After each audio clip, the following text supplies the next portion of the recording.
Pour un pays qui semble déjà tourné vers le futur, le Japon est étonnamment réticent à adopter l'électrification des transports. Alors que le reste du monde se rue sur les voitures à batterie, au Japon, les véhicules électriques ne représentent encore qu'une part infime des ventes de voitures neuves. Des géants comme Toyota et Honda continuent de miser massivement sur les systèmes hybrides. Mais un petit séisme secoue la scène, une minuscule voiture électrique, vendue environ 7 000 €, fait fureur dans tout le pays. Il s'agit de la Mibo, une monoplace ultra compacte créée par la start-up japonaise KG Motor. Assistons-nous donc à la fin de l'hégémonie de Toyota? Pour comprendre cela, il faut remonter aux origines de cette petite révolution. KG Motor a été fondée en juin 2022 par Kazunari Kusunoki, originaire de Higashi Hiroshima, une paisible ville de la préfecture d'Hiroshima. Comme dans de nombreuses villes rurales japonaises, les rues sont si étroites que même une petite voiture peine à tourner. Kusunoki, aujourd'hui âgé de 43 ans, a pu constater de visu les limites d'un système de mobilité de plus en plus inadapté, notamment pour les personnes âgées et les populations en déclin. Le problème? Des véhicules technologiquement avancés, mais trop encombrants pour le quotidien des personnes vivant en dehors des grands centres urbains. Et, étonnamment, le tournant ne s'est pas produit dans un laboratoire d'ingénierie, mais grâce à son expérience de créateur de contenu sur YouTube. Des années passées à produire des vidéos et à interagir avec le public lui ont donné une perspective unique. Les citoyens ordinaires avaient besoin de solutions concrètes pour se déplacer dans leur quartier. Alors que les constructeurs automobiles rivalisaient de luxe, de puissance et d'autonomie, les citoyens, notamment les personnes âgées, recherchaient des véhicules accessibles et faciles à utiliser. La pénurie de taxis, la réduction des transports en commun et l'abandon de nombreuses zones rurales avaient créé un vide. Kusunoki y a vu une opportunité, non pas proposer une énième berline électrique onéreuse, mais une solution fonctionnelle et radicalement différente. C'est ainsi que KG Motor est né, avec une mission claire, praticité et efficacité, plutôt que prestige automobile traditionnel. En 2023, seulement 3,5% environ des voitures vendues au Japon étaient entièrement électriques. À l'échelle mondiale, la moyenne était d'environ 18%. En 2024, des géants chinois comme BYD ont distribué plus de 4,300 véhicules électriques dans le monde, mais au Japon, seulement 2223 ont été vendus. Et même Toyota, symbole de l'industrie nationale, n'a enregistré que 2000 unités vendues sur le marché intérieur. Cela s'explique par le fait que le marché japonais continue de suivre la stratégie « multisolution » de Toyota, où les hybrides restent la pierre angulaire. Kusunoki, cependant, a décidé d'emprunter une voie totalement différente. Sa solution? Le Mibo. Mais qu'est-ce qu'il y a de si spécial dans cette petite créature électrique? La Mibo ne mesure que 2490 mm de long, soit moins de 2,5 m. C'est l'une des voitures à 4 roues les plus courtes jamais produites. Sa hauteur, inférieure à 1,5 m, la rend idéale pour se faufiler dans les ruelles et rues étroites des banlieues japonaises. Kusunoki souhaitait la rendre encore plus compacte que les célèbres kei cars japonaises déjà connues. Ainsi, la Mibo peut aller là où les voitures conventionnelles, et surtout les gros SUV électriques, ne peuvent pas. D'un point de vue technique, le Mibo est équipé d'un moteur électrique modeste alimenté par une batterie lithium-ion. Son autonomie maximale est de 100 km avec une charge complète et sa vitesse de pointe atteint 60 km/h. Ces chiffres peuvent paraître modestes, mais ils correspondent parfaitement à la vocation du véhicule, des trajets courts et locaux, et non des trajets interurbains. Et c'est là que réside l'un de ses atouts, la recharge. Il suffit d'une prise domestique standard et de 5 heures pour recharger la batterie à 100%. Pas de borne de recharge rapide, pas d'infrastructure coûteuse, le Mibo se recharge à domicile, idéal pour les zones rurales. Sa structure est encore plus innovante. Le châssis est monocoque, une seule pièce garantissant rigidité et stabilité sans cadre interne. Cette solution, habituellement réservée aux véhicules de course ou aux projets aérospatiaux, est ici utilisée pour réduire les coûts et simplifier l'assemblage. Moins de pièces, moins de matériaux, plus d'efficacité. Une approche intelligente qui bouleverse la logique traditionnelle de l'industrie. La Mibo n'intègre que l'essentiel, batterie, moteur électrique, direction, système de freinage et électronique de base pour l'éclairage et les commandes. Le tableau de bord, tout comme l'intérieur, est réduit au strict minimum, pour privilégier l'idée d'un outil fonctionnel plutôt que d'un objet de luxe. Mais ce qui la distingue vraiment, c'est sa configuration monoplace. Contrairement aux micro-voitures comme la Smart EQ ou la Nissan Sakura, qui offrent au moins 2 places, la Mibo est conçue exclusivement pour les particuliers. Kazunari Kusunoki l'a imaginée comme une capsule personnelle pour les courts trajets. Idéale pour les seniors, les livreurs et les habitants des petites villes où les transports en commun disparaissent.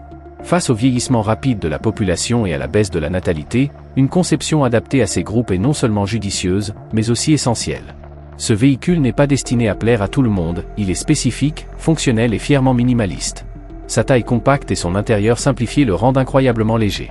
Bien que KG Motor n'ait pas encore officiellement dévoilé son poids exact d'ici mi-2025, les estimations indiquent qu'il pèsera bien moins de 400 kg, le plaçant parmi les quadricycles légers ou les micro-voitures similaires au cyclomoteur. Cette extrême légèreté a un double objectif, elle permet au moteur et à la batterie de fonctionner efficacement malgré des spécifications modestes, et elle réduit considérablement les coûts de production et de matériaux. Le résultat ? Un prix de vente d'environ 7 000 €, environ 1 million de yens, hors taxes. À titre de comparaison, la Nissan Sakura, la voiture électrique la plus vendue au Japon, est proposée à partir de 17 000 €, tandis que les prochains modèles BYD affichent des prix similaires. La Mibo, quant à elle, entre dans une gamme de prix totalement inédite, accessible même à ceux qui, jusqu'à récemment, étaient exclus du marché des véhicules électriques. Au-delà de son usage personnel, le design du Mibo le rend également très attractif pour certains secteurs professionnels. Selon KG Motor, une part importante des 2250 unités déjà réservées provient de sociétés de location et de services de livraison locaux. Dans la région des 5 lacs du Fuji, des véhicules similaires sont déjà utilisés par des voyagistes pour des transports respectueux de l'environnement. Même des géants comme 7-Eleven Japan utilisent des micro-véhicules similaires pour les livraisons dans les zones métropolitaines densément peuplées. Le Mibo s'intègre parfaitement dans ce contexte. Pas de logiciel complexe, pas d'écran tactile, aucune connectivité interne. Il est conçu pour les rues étroites, les trajets courts et les clients qui souhaitent simplement se rendre d'un point A à un point B sans superflu. Dans un pays où les ressources sont limitées, la population vieillit et les villes se vident, des solutions comme celle-ci ne sont pas seulement utiles, elles sont urgentes. La stratégie marketing de KG Motor est claire, privilégier la simplicité et un prix abordable. Le Mibo est proposé à environ 7 000 €, ce qui le positionne sur un segment rarement couvert par le marché des véhicules électriques. L'objectif n'est pas de séduire les familles urbaines de la classe moyenne ou les passionnés de technologie, mais de toucher des segments plus concrets et négligés, les habitants des zones rurales, notamment les seniors sans accès aux transports en commun, les citadins en quête d'un véhicule agile pour circuler dans les rues les plus étroites du monde, et ceux qui recherchent un deuxième véhicule abordable pour leurs déplacements quotidiens. Au Japon, plus de 29% de la population a plus de 65 ans, et des milliers de petites villes sont confrontées à un déclin démographique et à un manque d'investissement en infrastructures. Se concentrer sur cette tranche d'âge est donc non seulement logique, mais pourrait s'avérer vital. Les premiers signes du marché confirment cet intérêt. Lors de l'ouverture des précommandes à l'automne 2024, KG Motor a reçu plus d'1 millier de commandes dès le premier mois. En mai 2025, ce nombre était passé à 2250. Un chiffre significatif, sachant que la production prévue jusqu'en mars 2027 est de 3300 unités.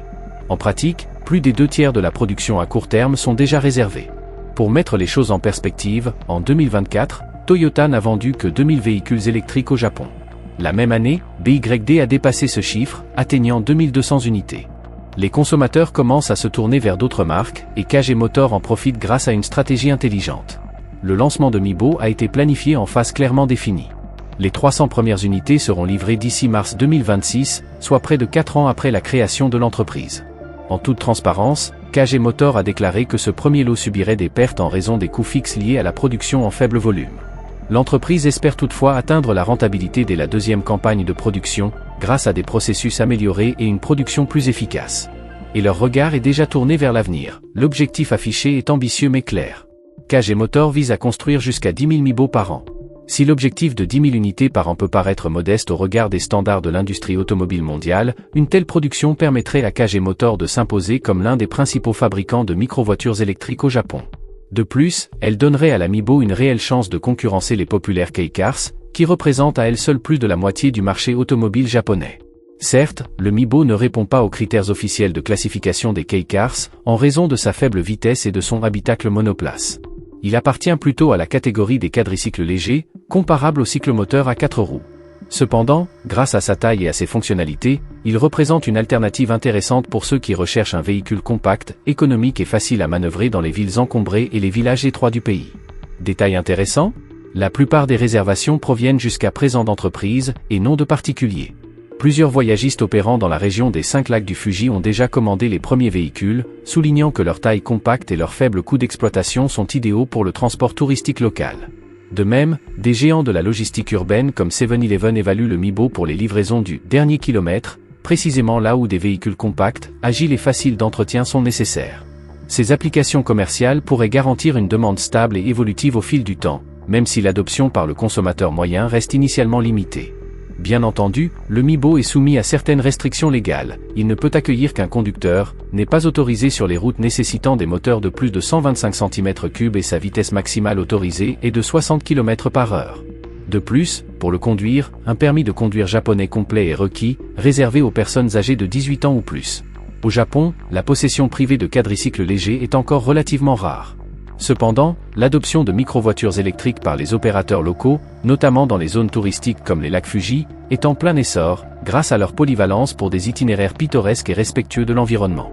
Le succès initial du MIBO suggère que, malgré ses limitations légales, il pourrait se tailler une place de choix, même s'il ne s'agit pas d'un véhicule pour les déplacements urbains quotidiens. Là où les services publics sont absents, le MIBO prend tout son sens. Dans de nombreuses communautés en déclin, les bus et les taxis sont rares, voire inexistants, tandis que les scooters et les vélos, souvent la seule alternative, n'offrent aucune protection contre les intempéries et sont dangereux pour les personnes âgées.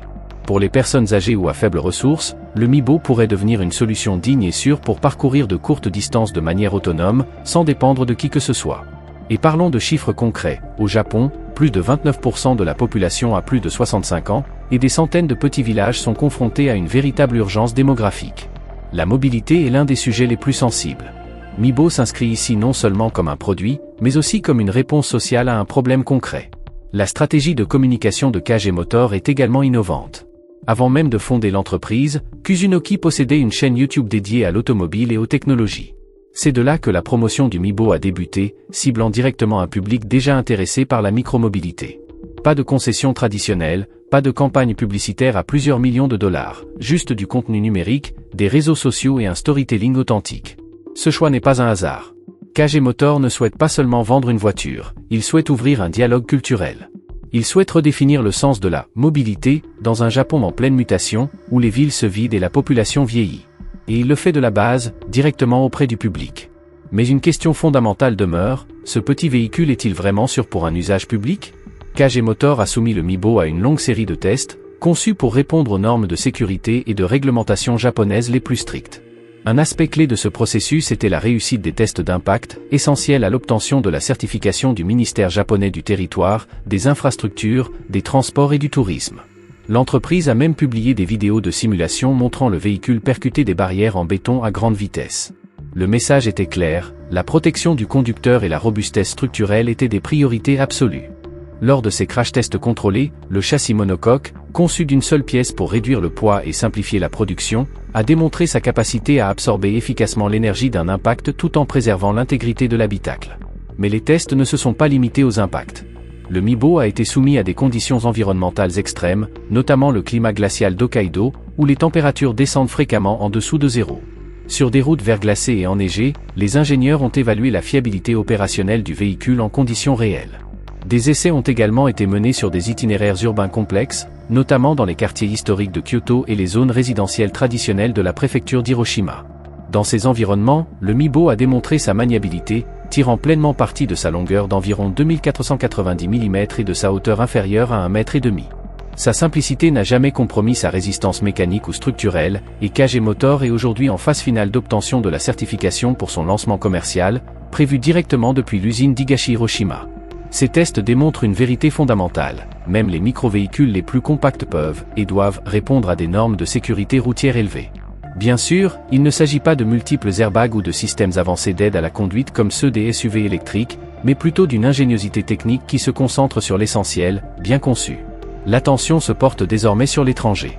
Après la livraison des 300 premières unités au Japon, prévue pour mars 2026, KG Motor vise à exporter 3000 unités vers les marchés internationaux entre 2026 et 2027. La demande mondiale de microvéhicules électriques est en constante augmentation, notamment dans les zones urbaines congestionnées ou les zones à forte population âgée. Les villes européennes comme Paris et Berlin, ainsi que les métropoles asiatiques comme Tokyo et Shanghai, sont confrontées aux mêmes défis, espaces limités et infrastructures sous pression. Ce n'est pas un hasard si des véhicules comme le Microlino suisse, la Twizy de Renault et l'Ami de Citroën gagnent du terrain. Le marché mondial des microvéhicules électriques, actuellement évalué à environ 8,9 milliards d'euros, devrait connaître un taux de croissance annuel composé d'environ 10,8%, pour potentiellement dépasser 24 milliards d'ici 2031. Mais la route est loin d'être simple. En tant que quadricycle léger, le MIBO est soumis à d'importantes restrictions légales. un seul passager, une interdiction de circuler sur les routes nécessitant des moteurs de plus de 125 cm3 et une vitesse maximale de 60 km/h. Un permis de conduire japonais complet est requis, et il ne peut être obtenu qu'à partir de 18 ans. Des véhicules comme le Sakura, appartenant à la catégorie Kei, sont plus polyvalents pour les familles et les longs trajets. Le Mibo, quant à lui, est destiné à un usage ultra-local, principalement commercial. En effet, selon les témoignages de résidents japonais qui les utilisent depuis plus de 15 ans, la possession privée de quadricycles légers est encore rare. Les utilisations les plus connues concernent les flottes d'entreprises ou les services de livraison. Cette situation pourrait freiner une adoption généralisée. Les familles et les voyageurs continuent de privilégier l'espace intérieur, la capacité de chargement et la praticabilité sur autoroute. De plus, l'attachement culturel des Japonais aux technologies hybrides, dominées par des marques comme Toyota, Honda et Nissan, demeure un obstacle majeur à un changement radical. Cependant, le Mibo représente une expérience stratégique susceptible de redéfinir le concept même de mobilité. Pour les habitants des campagnes ou les personnes âgées vivant en ville avec un accès limité aux transports en commun, il offre une alternative concrète, sûre et digne, là où la trottinette et la marche ne suffisent plus. Si KG Motor parvient réellement à produire 10 000 unités par an, cela ne menacera peut-être pas les géants de l'automobile, mais cela ouvrira certainement un nouveau créneau sur le marché, celui de la mobilité électrique ultra-locale et accessible à tous.